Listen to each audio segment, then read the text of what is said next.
Salve a tutti e benvenuti su Hot Game Reviews. In questo video recensirò High Rise Climb, gioco sviluppato da Smoky Dots, di cui potete seguire lo sviluppo sul suo Patreon.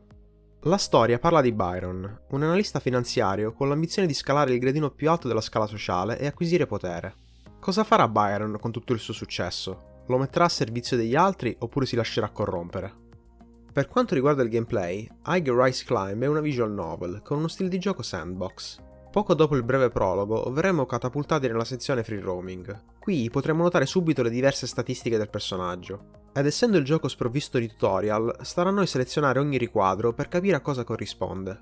Cliccando sull'icona del telefono si apriranno a noi diversi menu, dove potremo vedere qualche piccola informazione sui personaggi, le quest che man mano che proseguiremo nella storia si sbloccheranno, le ricerche che serviranno a dare delle abilità passive al personaggio e a rendere disponibile qualche gadget particolare, ed infine il negozio, dove potremo comprare vari oggetti per le quest.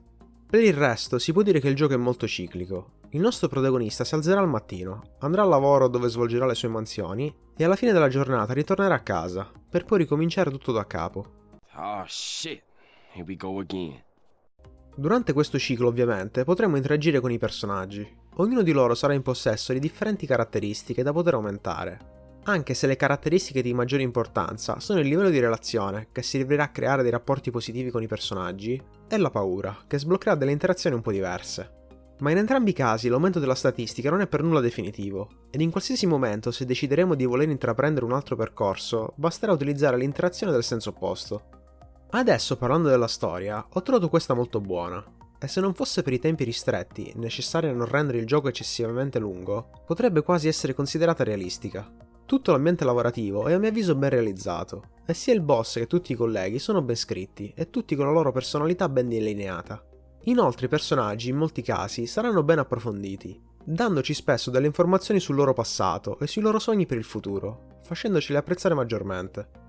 Per quanto riguarda il render, ho trovato questo molto buono e sicuramente sopra la media, con modelli dei personaggi ben fatti e nella grande maggioranza dei casi belli da vedere. Mentre per quanto riguarda le animazioni, qui il mio giudizio è decisamente contrastante, perché nella maggior parte dei casi queste sono assenti o formate da una successione di pochi frame ripetuti, ma in qualche caso sporadico invece le ho trovate ben fatte e di alta qualità. Come al solito elencherò i pregi e i difetti, e tra i pregi inizio con la storia, che ho trovato interessante. I personaggi, praticamente tutti ben scritti, il render di ottimo livello e le animazioni, quelle poche che ci sono comunque buone. Mentre tra i difetti non posso fare a meno di inserire il gameplay. Questo decisamente ripetitivo e non proprio divertente da giocare, che alla lunga diventa un po' noioso. Il grind. Nel gioco ci sono moltissime cose da fare, e tra le moltissime statistiche da tenere sott'occhio, e tra i diversi punti da dover accumulare per sbloccare delle determinate abilità, il tutto diventa alla lunga stancante.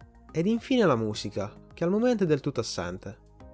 Adesso è il momento del voto, e quello che mi sento di dare è 7. High Rise Climb non è certamente un gioco semplice, ma se non vi spaventa il grind potreste poi riuscire ad apprezzarlo. Grazie per aver seguito questa puntata di Hot Game Reviews. Lascio in descrizione la pagina Patreon dell'autore e il walkthrough del gioco. E se avete qualche domanda da farmi, o volete dirmi qualcosa, lasciate pure un commento. Alla prossima!